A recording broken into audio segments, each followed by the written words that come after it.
Welcome to the Crypto Podcast. You can find all our episodes on thecryptopodcast.org. My guest, he's an Australian-based technology entrepreneur who has spent more than 20 years devoted to developing innovative software solutions. He's led the development of Verida, a decentralized self-sovereign data network. Please welcome Chris Ware. Thanks, Roy. It's a pleasure to be here, and thanks for having me. Yeah, no problem at all. So I suppose before we get into your crypto journey and everything, it's like, I suppose, kind of just give us your journey of your career. Yeah, sure. So probably a little bit of an unusual career on my side. I started playing with software and playing with computers sort of late primary school, early high school. We had some old Commodore 64s. If I had that, and prior to that I had the Spectrum 48K, and then my friend had the ZX81, and he was writing games on that. Like, that just shows, yeah. Perfect. Yeah, that's where I started playing around with trying to write little games on Commodore 64 in, I think it was BASIC back then was the programming language. And yeah, so that was sort of my introduction to sort of, I guess, technology and computers. And I remember a period where we had, I think, early Windows 3.1, and I accidentally broke something, and my punishment was to sit at lunchtime with 40 disks and reinstall Windows and all of the different Office software and everything. So I was always sort of curious and breaking things at an early age, and that sort of evolved through schooling and ended up building websites in the early days of the internet, early online stores for businesses and customers. And through the journey over the last, it's 20 years now, it's been quite some time, building everything from trading software on the stock market, early days of Twitter, a real-time search engine. Most of these have been sort of startup projects for either for myself or with a small team, through to building enterprise software for non-profit organizations here in Australia that handled a lot of sensitive information, and then had another company that was that I sold out of probably 5 or 6 years ago, and decided to explore what I want to do next, and that resulted in a research project around how do we allow people to control their identity and their data, leveraging blockchain technology and crypto keys, and that was the early genesis of Verida as a research project, which has led to what we have built today. And because there was one of my friends, and then he ended up working for Apple. And he's kind of exploring kind of AI, but it's constantly just evolving. And I'm just wondering, just for those that are kind of start off early like yourself, is it a lot easier? Are you doing courses to kind of develop, or is it online? How do you actually develop the skill set for all the new technology that's happening? Yeah, I mean, that's a really good question. And I sort of mentor some people and things like that, and I try to think back. It was so sort of long ago. I think early days for me was sort of early days of internet, so there wasn't much to go on. So I actually sort of early high school ended up reading almost every technology book in the local library, and that was sort of how I got started. But moving forward with the era of the internet, there's so much, I guess, documentation, YouTube tutorials. I think everyone learns differently, but like, I'm not the sort of person that sits down and reads a textbook, but I'll think of a project or think of an idea that I want to explore, and then I'll try and learn about what's the pieces of the puzzle or the technology that I need to kind of work on that project. And that's what works for me. And I've found over the years that you kind of learn how to learn that works for you. So whether that's watching YouTube tutorials that's about something that you're trying to learn, or some people read the documentation from developers or tutorials. There's websites like Stack Overflow that have a lot of really good guidance and help. So it does depend a little bit on the individual, but for me personally, having a project that I know is going to use the technology that I want to learn is a really good start. And I often find I'm quite practical in that I want to play with the technology and learn how it works, but then I might go and read a textbook, or then I might go and read something that's a lot more in depth once I kind of have a basic understanding of how the things come together. And I think you learn the theory a lot better if you've been playing with something in a practical kind of way. So the blockchain then, was it, I mean, you probably heard about it a lot sooner than most people, but what was your own kind of journey getting involved in blockchain? Yeah, well, like some others, probably. I was running another company at the time when sort of Bitcoin and early Ethereum came about, and I remember looking at Ethereum pre sort of their ICO or their sort of fundraising, and I was like, oh, this looks like it's really interesting, and then promptly forgot about it because I was too busy with family and business and life, and then circled back a few years later and went, oh yeah, that's what that thing was about. Wow, that really kind of took off. I missed the boat there. So fast forward a few years, and I had this, I started out of my previous company. I had this idea of, hey, how do we, this idea of, not your keys, not your crypto, this idea of having a key that kind of unlocks digital assets, that was a really powerful concept to me. And so, I was exploring the idea of, well, how can we have a key that unlocks all of our digital identities? How do we have a key that can secure all of the data that I have? What does that kind of look like? And so for me, the real journey into blockchain was actually trying to solve a problem around data ownership and identity, and looking at the technology, looking deeply at all the different blockchains out there, moving beyond blockchain even to distributed systems, other decentralized technologies, because there is actually a broad spectrum of decentralized and distributed technology that isn't necessarily blockchain. Like blockchain is just one subsegment of this sort of broader sort of branch, I guess, of technology. So, for me, it was a really deep kind of research phase that resulted in going, hey, there's actually a missing piece here in this emerging space around data, and particularly around personal data that's private and secure. So that's sort of where I came at this from. And like with Verida, I mean, like with the wallet and everything, is it something that it works both on the mobile and on the desktop? Yeah, so there's a few pieces to it. So firstly, we have what we call the Verida network, which is a data storage network that there's no real interface. It's for developers, I guess. We do have a developer tools and what we call a developer SDK that people can use to interact with the network. And that network stores your data. So your private key is used to encrypt data and authenticate and store your information in this distributed sort of system. Where we have a wallet, the user wallet is really a mobile wallet that's both a crypto wallet, but it's also a digital identity wallet and a data wallet. So it provides an interface to interact with the network and decrypt all your data, view all of your information. There's an interface there to consent. So consent to sharing your data with other users or other applications or other businesses, which is obviously super important because, you need to have your data and be in control of how you use it. So we have the wallet. And then on the desktop, we actually have what we call the Verida Web Vault, which is like a data vault. So that's actually launching very soon. We're in the final stages of testing and development of that, and that'll provide a similar sort of interface on your computer and your web browser to browse your data and interact with this sort of next generation of what we call self-sovereign applications. Applications where you own your data, you own your identity. There's no big tech company or other centralized company that has access to your information, just you, which is a different model. And like, is it something that people then put on the Cold Wallet, or you just keep it on your wallet? Yeah, so there's a good question. So there's different, I guess, key management tools that you can use. So just like you've got cold wallets and hot wallets in crypto with different keys. At the moment with Verida, you have a seed phrase that you can protect in different ways. We typically don't have a cold wallet attached with this because it's your data and it needs to be very accessible. So it doesn't make sense to kind of get out a physical, hardware wallet to kind of interact with different apps. That's a really sort of poor user experience. That being said, one of the things we're very keen to, we have on our roadmap that we're keen to sort of explore is how do we have multiple layers of redundancy and backup of your keys. So doing some interesting things where you can have multiple parties sign to recover a key. So you could do things like you can have friends that can both sign.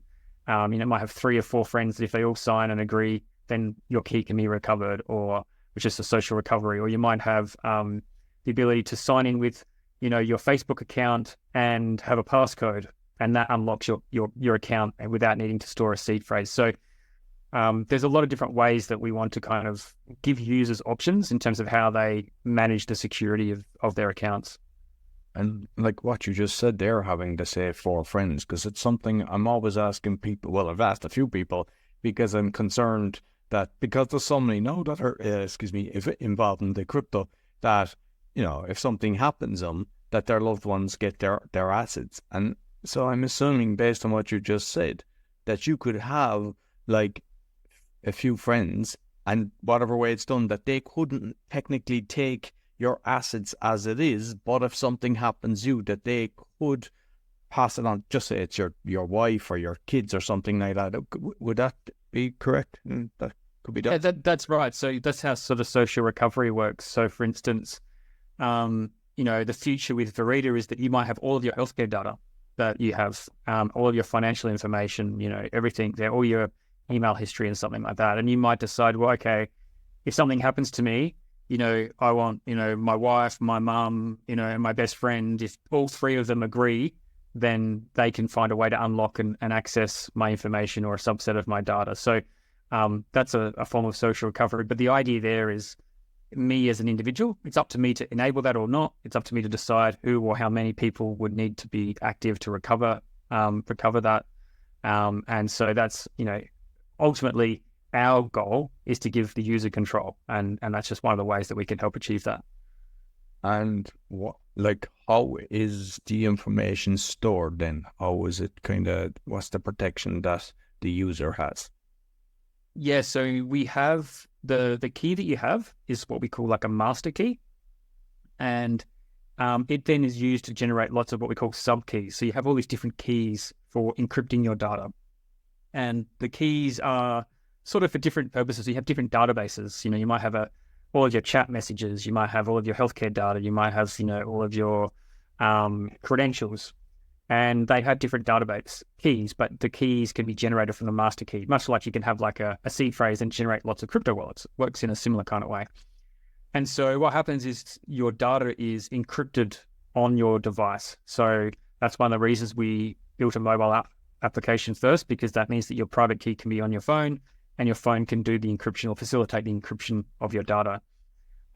Your key can also be used to create a signature that can be verified by the nodes on a network. So what effectively happens is you authenticate with nodes on the Verida storage network, or your phone does.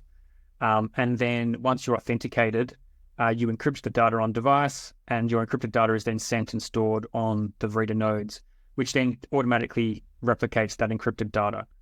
And so the benefit that this has is you've got end-to-end encryption in the protocol, you've got an authentication layer.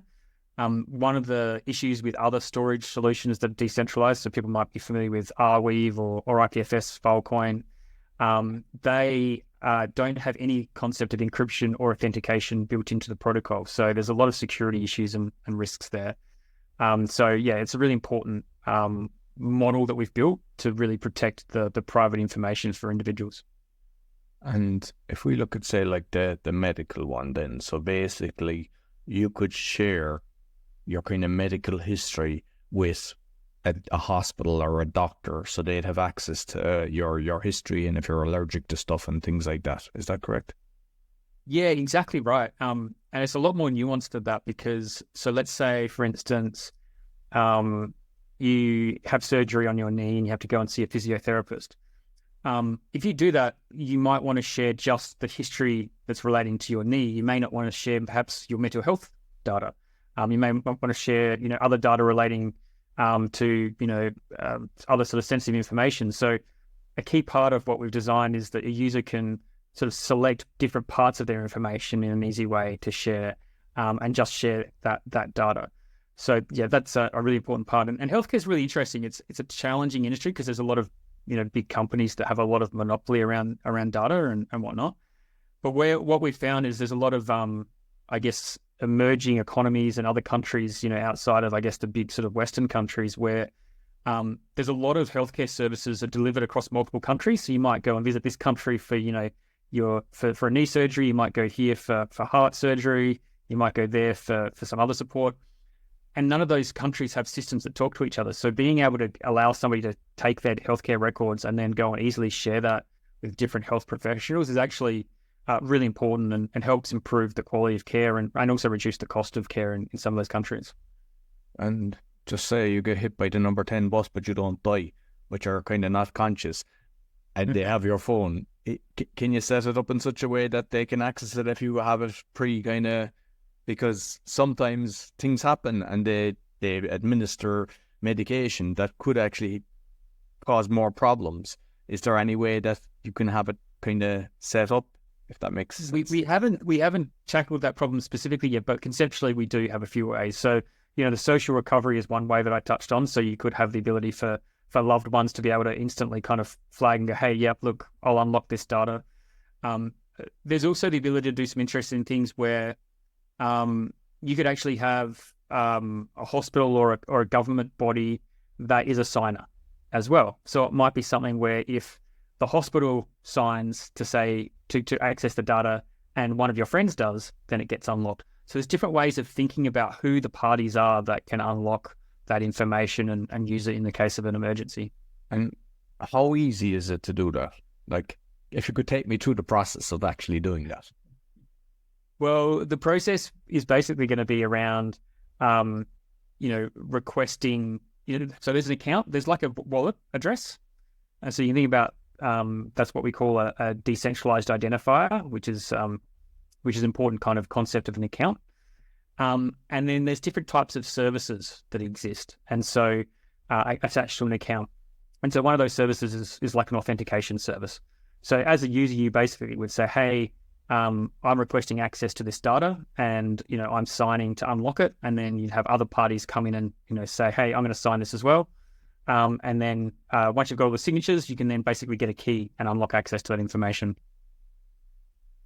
And like, kind of, if we go down the kind of sovereignty route then and being sovereign individuals, because like, I'm just kind of thinking how maybe this could be applied, because kind of like if you've got private members associations or people that are connected, you could use that in such a way that the people are connected through that system. Yeah, you can. So there's different ways of thinking about this. So there's a concept of data pools.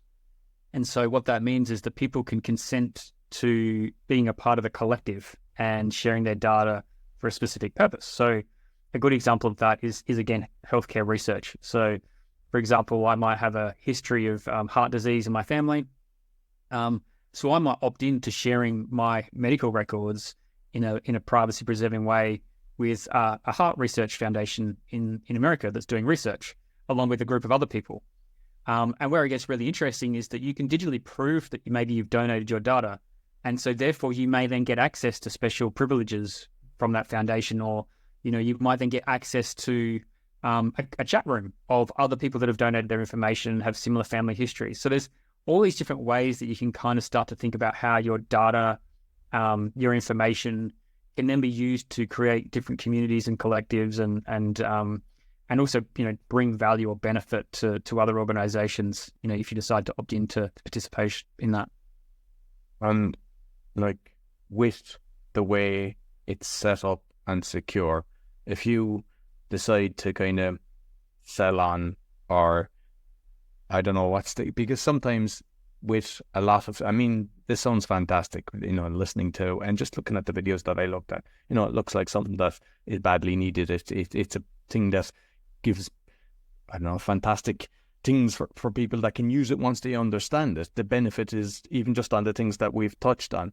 But my fear is the people that control all the data come in and they go, Chris, here's a blankety blank checkbook there for you. And it's kind of like have you ways of actually seeing this stuff? Is it so encrypted that they don't get the information, that it's always kept for the user? Yeah, that's the beauty of this. Like I talk about, there's different forms of protection. And, there's regulatory protection where there's laws that say, hey, you cannot do this thing. And if you do, you'll get fined or you'll go to jail. That's one form of protection. There's another form of protection, which is, I guess, corporate protection. So you have the likes of Apple and Google and Microsoft. It's sort of like a reputation thing. It's like, hey, we promised to do the right thing, but there's no guarantees, and sometimes we get caught out if we do the wrong thing. But we're really big, and we've got a reputation that we need to protect. So for the most part, you can kind of trust us. And then there's the third level of protection, which is technological protection, which is where the technology enforces the rules and the security, and that's done in our essence at like a protocol level. So everything that we're doing is at the technological level. So there's the code is open source. We've had the code audited. People can inspect it, and it's completely clear that we don't have a magic key or a golden key that allows us to access any of this information. It's all done with the user's key on their device and encrypted in that way. So there's nothing that we can do as builders or developers at Verida. It doesn't matter how big a check we're offered. There's nothing we can do to access any of that information. And because I don't trust Google and I don't trust Apple based on what they've done over the years. We kind of know that. But what happens if they kind of go, you get to a certain size and they go, hey, we don't like this guy. We don't like what he's doing. It's taking your money, dollars off our table, and they remove you from the Play Store and the App Store. Like, what happens there? Yeah, so I think, A, that would be a really good problem to have. But B, there's always a risk of deplatforming, which is effectively what you're referring to. It's possible, obviously, for them to force the removal of an app from a Google Play Store, an App Store. But that's why also we have a web app that you can't take, you can't remove access from. The other thing as well is we've got a developer SDK. So while we've got a mobile app today, we'll effectively be offering this to other apps to integrate with as well. So we're not even going to have a monopoly over like what's the app that you're using. This will be integrated into lots of other applications. So there's a protection there in scale and in partners and working with others in different countries and different ecosystems and industry verticals that can leverage our technology. So we've got a mobile app today, but it's more like a reference implementation of what's possible. And so our intent is to work with others to implement that same functionality into other applications. And even on the phone, like the fact that you can do it on the browser, you could actually technically do it still on a phone. But so you'd be kind of safe that way. Yeah. Yeah. Okay. Exactly right. So, managing NFT collectibles, because I saw something about that as well. So you're able to do with the NFTs as well? Yeah. So we have a product a project that's not officially launched yet, but it's called Verida.mins. And what that's doing is it's saying, hey, today I've got lots of information, different accounts, different profiles across, Web 2, social media accounts, but I've also got things in Web 3. I've got different crypto wallets. I've got different blockchains, different NFT collections, NFTs I have. And so Verida.mins is really this idea of, hey, what if I could have an account where I could put all these things together and bring them all into one place? And so that's effectively what Verida.mins is. You can, say, connect your X or your Twitter account, your Telegram, your Discord, your Facebook, your Google, whatever it is, and prove that you own it. Not only prove that you own it, actually pull your data down. But then you can also connect and prove you own different crypto wallets, prove that you own different NFTs, and showcase them all in one spot to create a profile of who you are. And it's all cryptographically verified that, hey, yes, this is me. Yes, I own these things. And, connecting the dots between Web 3 and Web 2 in a really easy to use kind of interface. And because it was one of the previous guests was just talking about like the scams and the fraud, and apparently like they can send the NFT, because that's happened to me. Like, I bought different domain names and then just because of my podcasting and everything, but I started getting all these NFTs. What's this about? And then you'd have people writing you going, hey, send me the gas fees and all this, and I just ignore them, and eventually it disappear. But there was like one, it was like a soft porn thing, and I was like in cartoon format, and I was like, what the heck? But I never clicked on it. But apparently, if you click on it, they can actually get into your wallet and everything. And I'm just wondering, like, is there ways of removing that when you kind of never wanted it? Yeah, that's a challenging problem. We're not sort of solving for that, but one thing we are looking at is how do we bring more trust and bring reputation into the Web3 space? Because there is a lot of scammers. There's a lot of issues like that. That's pretty common. And so, like, one of the things that we're looking at, we can allow somebody to create a Verida.mins profile that that shows, hey, this is my LinkedIn account, this is my Twitter account, this is who I am, my YouTube account. And so if you think you're interacting with me, but you're not sure, here's one place you can go and you can cryptographically, like digitally verify that, yes, this is who you're interacting with. So we will be able to do that at an individual level, but also at an organization level. So you'll be able to have an organization say, hey, yeah, look, I'm the Bored Ape, club, whatever, NFT holder, and here are all of our social accounts. And you can definitely, trust that, if you get a Telegram message, you can go here and you can go, oh, well, that Telegram account is actually verified, which is also verified with this Twitter account and with this YouTube account and with this NFT collection. Start to have more trust and reputation that, if you're unsure, there's somewhere you can go and try to verify that, hey, this is or isn't the right person that I'm supposed to be interacting with. On verification on LinkedIn. I mean, I was an early adapter with LinkedIn, I don't know, over 15 years or something like that. And there's kind of a verification thing there with that. And I mean, you still have like the SMS kind of connection. So that should be verification in itself. But no, there's like kind of put the passport, and scan your code that's in, and like it's not working. So I can't even verify an account I'm using for like 15 years. And even though I show a passport, I mean, the reality is if you're showing a passport and then you just show your face, that should be enough in itself. But I can't even validate my LinkedIn account. Yeah. And the issue there is that it's Microsoft's doing that verification. So it's centralized. You're dependent on Microsoft, doing that. Whereas, if you've got lots of different accounts, there's sort of like a consensus almost at an individual level that, hey, that is that person. Because there's no way they're going to have all of these different accounts that are this old that isn't that kind of person, right? So there's different ways of thinking about verification and trust. And it doesn't always have to be, a big company like Microsoft being the ones that you trust. It can be, there's other ways of doing that in a more sort of, user-owned kind of fashion. And it kind of frustrates me, the social media, because like even say TikTok, I got a load of strikes for, everything I was putting up, there was nothing incorrect, but yeah, they did decide to do it. But there was one crypto guy that I started following recently, and he was even mentioning there's so many people, and he showed all the people with the exact same picture and his name. So and then they all start following me, like as if like pretending that they're him, and then writing messages, and obviously I don't follow him back. But you can resolve that in a minute, and it's the same on Facebook and all these other things. It's simple to see the scammers, and it's like they encourage it. And it's sad because those people get frustrated, or they lose an account that they've had for years. Yeah, and I think this is the beauty of blockchain, beauty of decentralized technology, and new types of social media is we can start to do things in a way that's different, that isn't dependent on a corporation setting the rules. We can kind of do that ourselves, and we're still at the early stages of that. There's some social media projects like Lens Protocol and Farcaster with Warpcast, Blue Sky network as well. So there's an emerging cohort of, I guess, decentralized social media platforms that are an alternative. And I hope that they can. It's a fairly easy problem to solve if you really want to. And so I think there'll be more incentive for those types of platforms to solve some of these sort of cloning and reputation problems that exist on current platforms.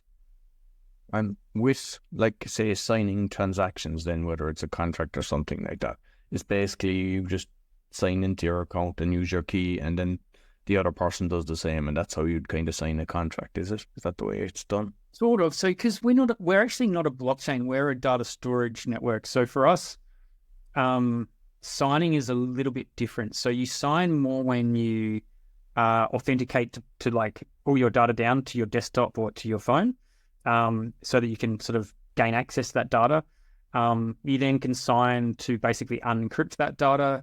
And then where it's super important is with consent. So for instance, let's say the example of me sharing my healthcare data with someone else, that requires a signature. That requires hey, you need to sign to allow this to actually happen. You need to sign to allow this other address to gain access to that information.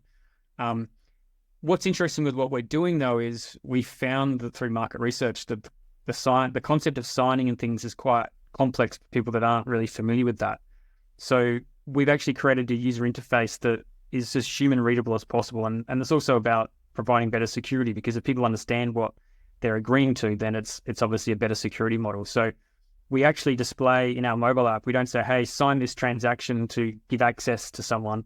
We just say, hey, here's a request. It's signed by this person. They're trusted or they're untrusted. And this is what they're requesting access to. Do you agree or do you not agree?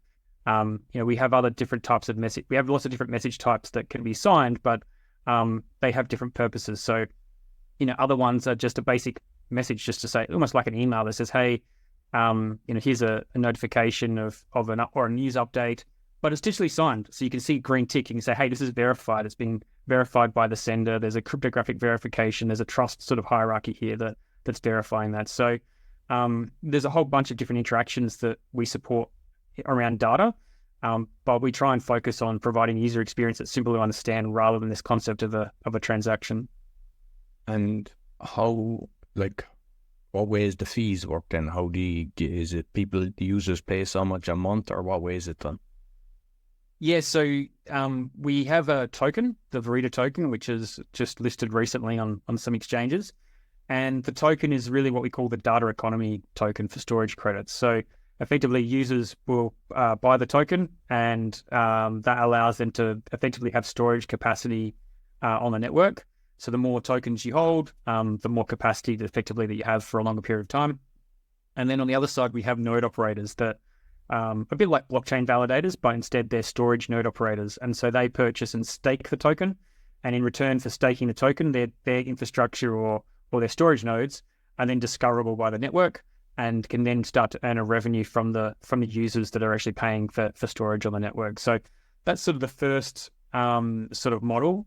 There's obviously a really interesting use case around things like data marketplaces. So the example of sharing your data and earning some tokens in exchange for that is a common kind of use case that's starting to pop up. So while that's not our focus today, we expect that at scale that'll start to become quite an interesting use case for people to opt into.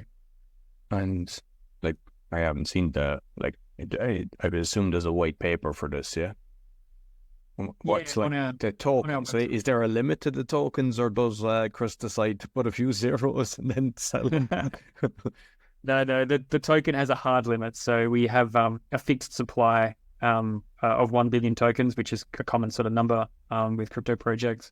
There is a white paper that people look at. If you visit Verida.network, there is also a token page that has a lot of the insight and an FAQ and a lot of more insight into how the token works. But we actually have a DAO, a decentralized autonomous organization that's been formed. So all of the tokens are effectively locked away now and are vesting and being released at different rates for different purposes. So we actually a bit unique. We have, I think, 55 or maybe 60% of our token supply is effectively set aside for the next 4 years to grow the network. So whether that's through grants, whether that's through airdrops, or reward programs, whether that's through ongoing development and scaling of the protocol itself. A lot of the tokens are actually unallocated at the moment and be used for growth purposes to support the network. Yeah. There was something else that I saw, some mint badges. What was that about? So one of the things that's part of the Verida 1 project where you can take a Web2 account, so let's say a LinkedIn, which has nothing to do with the blockchain, and we can effectively allow somebody to prove ownership of, say, a LinkedIn account and then mint a badge like a soulbound token on chain, a bit like an NFT. And so that in that way, you can actually start to have smart contracts and other decentralized apps on the blockchain start to know that a wallet is a real person, or is linked to a social media account, or is linked to some other information that's off chain. So you can start to see a future where, hey, if you prove that you're a professor on LinkedIn, then suddenly you've got this on-chain attestation or proof. So then now suddenly you get gated access into an airdrop or into some other application because you've got this sort of qualification. So starting to think about how do we bridge trust, reputation from Web 2 and bring that into Web 3 in a digitally native, really secure way. And for kind of building the community and kind of the social media, is it something that you're going to do kind of in the system or kind of on Discord, or what's the way you doing that? Yeah, I'm a big believer. You obviously communicate with people where they live today, and so we have a lot of engagement on the traditional platforms. Whether it's Discord, we've got a large community there, and in Telegram, on X, we have a bunch of different community members in different regions. So we've got a lot of channels for different languages and community members around the world, which is really exciting to see. We've got quite a large Turkish community, which is kind of interesting. So there's obviously a very active community over there, but part of what we're doing with Verida.mins is not so much trying to replace existing platforms, but help bring all that stuff together into one place in a way that you can trust in a meaningful way. So a part of that vision is to also connect to the Web3 platforms, like I mentioned, Farcast, the Lens Protocol, Blue Sky. So always provide a bridge that allows people to sort of seamlessly move between Web2 and Web3 platforms and bring their identity, their data, and in the future, even their social media posts with them. And like the ones that you support, like Ethereum, I haven't even heard of some of them before, Near or something like that, and like Polygon, obviously, but there's a few. So, like, how do you kind of decipher which ones you support them and which ones you don't? Good question. I mean, there's a few factors there. So, Near Protocol is a interesting one. They've been quite an innovator in, I guess, social applications and AI, which is, and they've got some really cool technology that aligned with some of the things that we, I guess, believe in from usability perspective. So we sort of actually worked closely with the Near Foundation and received a few grants because we wanted to collaborate. So there's sort of a strong relationship that we built there. Obviously, Polygon, Ethereum, we support a range of other blockchains that are Ethereum based. It's quite easy to bring on multiple EVM compatible chains. So we actually support almost every EVM chain now, even though we haven't kind of made that public. So at a technological level, we do offer that. So there's also Algorand, which we supported. We really like the Algorand technology. Algorand as a blockchain is probably fallen out of favor a little bit at the moment, but part of our decision making is around looking at the technology, the cost, the performance, and also looking at people that are building with us. What blockchains they're using so that we can help support them as well. So I think the key thing is Verida is blockchain agnostic. We're multi-chain by design. So a part of what we've been doing is demonstrating that by early on supporting different blockchains and not always EVM chains, because that helps us demonstrate that, we truly are multi-chain from day one. Excellent. I'm not sure if you heard that, but that's the fire station. They kind of have an alarm for the volunteers that come, and you just never know when it's going to go on. Is there anything else that we haven't covered that your system does, Chris? Yeah, so there's probably one thing which is we're sort of in the process of announcing, so I can give you sort of a bit of an early sort of insight here. But one of the things we've identified is that it's really great to have storage of your data and do that in the way that we're doing. You're controlling your key. But there's a few pieces of the puzzle that you still need. So one is, how do I pull all of my data from all the different platforms? How do I pull in my emails from Google, my financial records, my healthcare data, my Fitbit or Strava information? And so we're building and we'll soon be releasing a thing called the Personal Data Bridge. And what it allows you to do is basically go through a list of services that you might use and connect to each one. And when you connect, you can pull in all of the data. And now you've got that data. So you could stop paying for that service. You could disconnect it. You could still use it, whatever you want. But now you've got all of your information forever yours. Could that, just sorry to interject, but for example, could that work with something like MailChimp or something like that, which are your email list and things like that? Because there's other providers, like now you can get some stuff that's lifetime for like $100 or something like that. And it's like, by doing something like that, it makes it a million times easier. Exactly. And so this bridge, we're talking about, is completely open source and it's open for other developers. So effectively any other developer can go, hey, it'd be great if there was a MailChimp connector and doesn't exist. So they could build one and then add that to the repertoire. And so now suddenly it appears for everyone else. So we're creating this sort of scalable way to pull all this information out of centralized platforms and own it for us as individuals.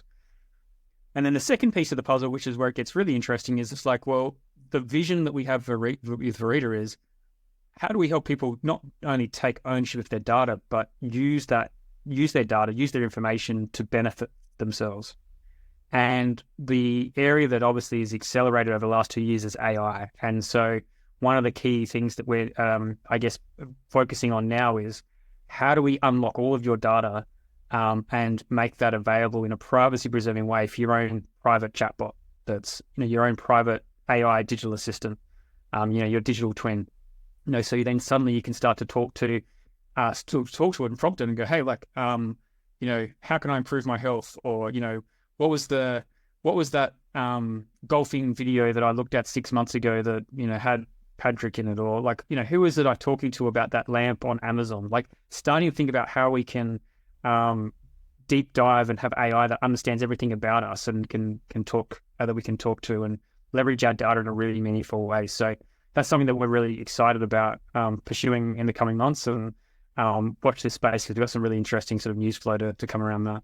And is it possible to have that it taps into your social media and it's kind of responding to your, like, especially for the likes of me, 6 podcasts, and sometimes you get a lot of comments and stuff like that. And, there's times that they're worth responding to individually, but there's others it's just a kind of common kind of thing that people do, or it's just spammers that are just sending stuff. Can you have the AI that it would be trained in such a way that it's able to respond and people think it's you? That would exactly, yeah. So that would be like the next iteration. So the first iteration is sort of more like a ChatGPT type of, question and response prompt. The next evolution and where this will go is the idea of agents that are operating on your behalf. And so Verida will effectively be looking at offering private compute for algorithms to run on your behalf. And so that could be as simple as scheduling an event in your calendar or sending an email when something happens that's relevant, through to, monitoring, comments on a thread and then doing something meaningful, as an action item on those. So that's the pathway that we're opening up for developers to start to build. And what's super important about this is that we're doing it in a way using Verida's technology that's totally privacy preserving. There's no Google, there's no Apple peering in and seeing any of this activity or having any insight to what's happening. It's all encrypted using your keys, and that privacy, I think, is incredibly important moving forward if we want to use this technology and do that in a ethical kind of way. And like with the open source, because I know that some of the software, like competitors to like Microsoft, I think it's Open Office or something like that, and like people then are kind of contributing to make it better the whole time and everything. But if you look at, say, like websites, I know of people, because they can go in and see exactly, they can copy somebody that's paid $100,000 for a website and get it done for like $1,000 or something like that. Is it only a certain level that people, or can people go in and just take what you've got and create their own version and their own kind of company? Or how was the open source work with this?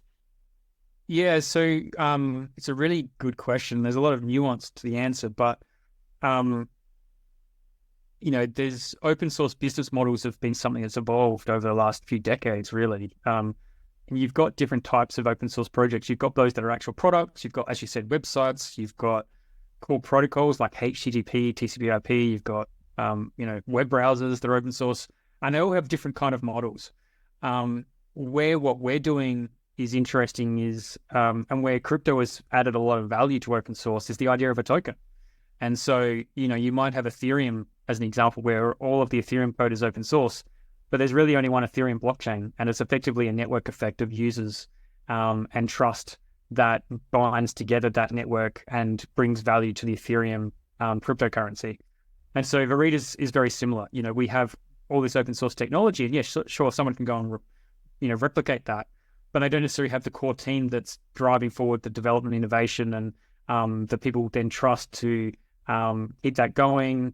It doesn't have the network effects that we have in terms of community, in terms of user base, in terms of storage node infrastructure, and the token that we have that supports that. So, there's always there's lots of EVM chains. People have cloned Ethereum, but they've never been as successful as the core Ethereum, because Ethereum has this big thriving community and this token and this ecosystem that everyone trusts and believes in. Brilliant. Okay. Excellent. Thanks. Yeah. Learned a lot today from you. So, Chris, you might let people know where they can find you. Yeah, so you can find out more about Verida at Verida.network or at Verida_IO on X. If you want to learn about me, You can follow me on X as well, Tahpot, TAHPOT. They're probably the best ways to reach out. And if you've got any questions or whatnot, feel free to send me a tweet. And hopefully I'll see it and get back to you. I'll make sure I'll put all the links, both the audio and the video. Thank you very much, Chris. Perfect. Pleasure, Roy. Okay. So that's all for the Crypto Podcast. Be sure to comment, let us know what you thought about everything that we discussed today. And you find all the episodes on thecryptopodcast.org. Until next week, take care.